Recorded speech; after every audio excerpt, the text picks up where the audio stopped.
ya mareo. Oh ya mareo.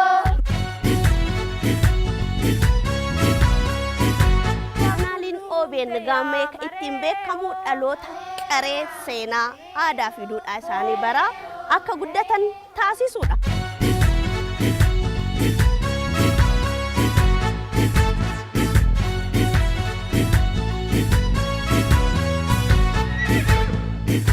Mareo. Oh ya mareo.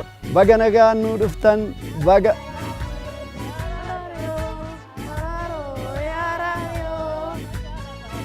Sinni gadaa keenyaa ittiin waa fufu.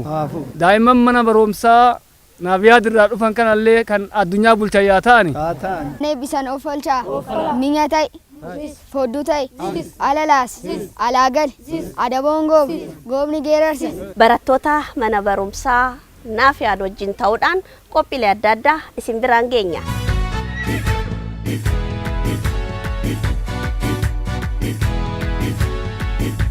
Abbaan gadaa bokkuu qabatee kallacha hidhatee deema haadha golaa ammoo sinqee ishii qabattee caacushii naqattee fuuldura baahuu yemmuu deeman uummanni kaan ammoo duuba hiriiranii aadaa koo madda eenyummaa koo si cimsa waan ofii koo. Irreechi irree jechuun kaa duudhaalee inni qabu kan akka araaraa, abdii, dhiifama, tokkummaa.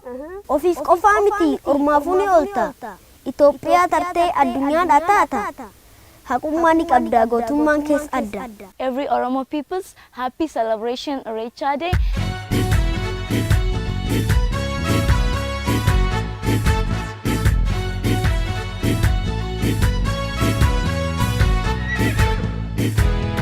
Kuni qarma jedhama addarratti uffatama.